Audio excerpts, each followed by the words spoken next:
From the News Channel 5 Network, this is OpenLine.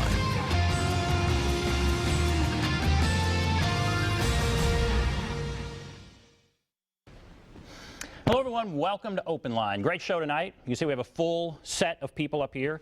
We are talking about public education. What has been missing from the conversation here in Nashville? How do we improve public education? We're happy to have with us a panel to help with that discussion. We of course want to hear from you. Shannon Hunt, thank you for being with us. Absolutely, my pleasure. President, CEO of the Nashville Public Education Foundation. We'll learn more about that.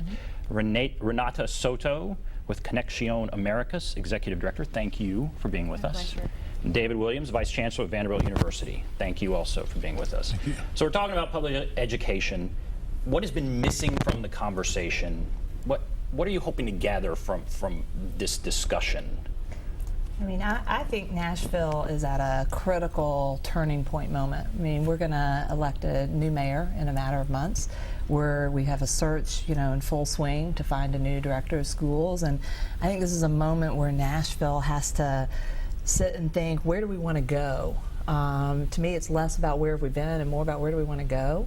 But I think in those moments of transition, smart cities really stop and reassess and think big and bold and set really clear goals and objectives for where we want to go. And that really should drive the decision about who the next mayor is, who the next superintendent is. And so I think what Reset's all about is just trying to elevate the whole conversation around education, get more people talking about more pieces of the equation than we are today, and being real clear about what does success look like, and how do we know if we get there over the next 5 years? So that's, at least from my point of view, what I hope comes out of Reset. I don't know. And when you're talking about Reset, I guess to help set the table there, what is Project Reset? Reset stands for Reimagining Education Starts with Everyone at the Table. I mean, one of the things that I at least find in my day-to-day work trying to go out and build public support for investing in the schools, I think there's a lot of there's a feeling that there's a lot of tension and arguing and weapons drawn, trying to battle it out over things like how many charters and where, or whatever those things may be, as opposed to people talking about how do we work together to do something bigger and bolder than where we are. That has been the big debate. It's been charters. We have Dr. Register on here. We've had school board members on here. It always goes to that. And I think that's just one piece of a very big pie. I just don't think that's the whole game. I mean, I'm sort of neutral on charters. I mean, I think that they can be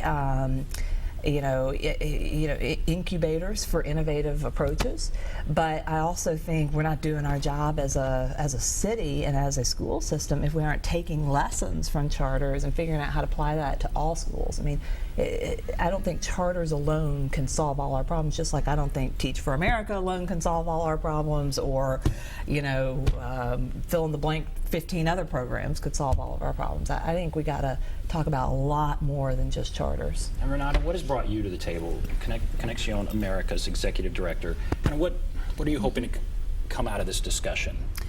I think one of the important elements to recognize in our quest for achieving an amazing, excellent public education system for every child in Nashville is that the school, the principal, the teachers, those students are one part of that community, but they're surrounded by many other resources that often have been added to. We have many nonprofits in Nashville that for many years have partnered with the school system, have run school-based programs, of after-school programs in our own community centers. That's our case. And the reality is that there's a mixed result of quality and outcomes. Some programs are more successful than others. Some nonprofit organizations are probably engaged in all the different levels that a community and a family needs that a school and a teacher might not.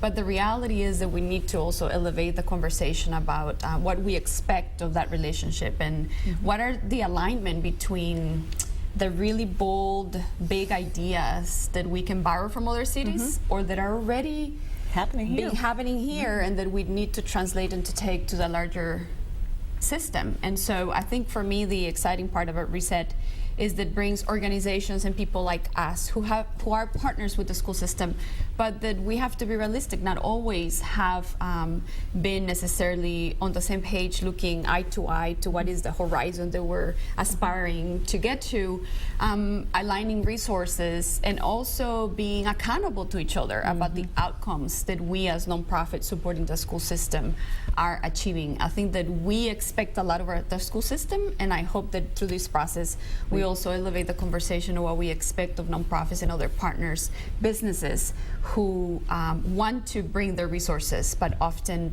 we probably need a more clear north of where we're heading together. And David, you come to the table with an experience from some other districts, is that right? Detroit and Columbus, where they've had some serious problems. And how does that influence what you're doing here and your perspective? Well, you know, I've always believed that one of the great pillars of our democracy is education, and public education, education that is for everybody. And if you look at some places, you know, education really is a function of the elitists. I mean, only the rich or only the upper class gets it, and that's what's made America what it is the fact that we educate everybody or try to educate everybody. I think what has happened, what I've seen over my time, is we need to recognize that the world has changed in the sense that we can't have the same model of public education that we had 50 years ago in this time and place. And so when I look at places I've been, I've seen, I was educated in the Detroit public schools. My mom and dad were public school teachers. I was a public school teacher for 10 years. It's not the same system that it was. And I think that what happens is, if you're going to be a great country, if you're going to be a great city, you have to create a great public education, or you won't give people, you know, for me, the concept of education is the concept of upward mobility. And if you don't basically have that, you trap people in a certain place in time, a certain place in life. And so we really have to look at what has been the problem elsewhere, what can be the solutions, what are the new things. And I think what Reset does is it, you know, you ask a question, what's missing? I don't know, other than the fact that there's a lot of conversation going across and at each other, and nobody's sitting down. And that's what I saw both in Columbus and Detroit. A lot of people talking, maybe nobody listening, and therefore nothing getting done. And then next thing you know is you wake up and the school system has failed. And so you feel like we're at a critical time right now as well.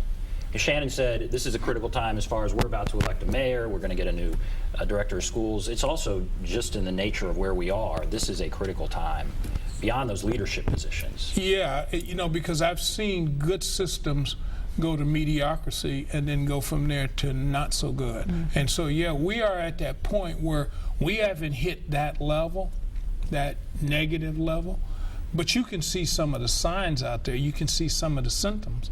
And what we need to do is correct it and move forward. And I think to a large degree, school systems, urban school systems in particular, have allowed themselves to just move in a fashion without any leadership suggesting where it should go. And even as you think about all of the building that's going on in Nashville, and all of the corporations we want here. If I'm running a corporation and I got 100, 200, 2,000 employees, and I'm asking them to move here, the first question they're going to ask me is, what about the schools? That's right. All right, that kind of sets the table. And we want to hear from you. If you're on the line, hold on. If you're not, there's the number 615-737+, 615-737-7587. We'll take a break. We'll come back. We'll start taking your calls. Take a break. Be back right after this.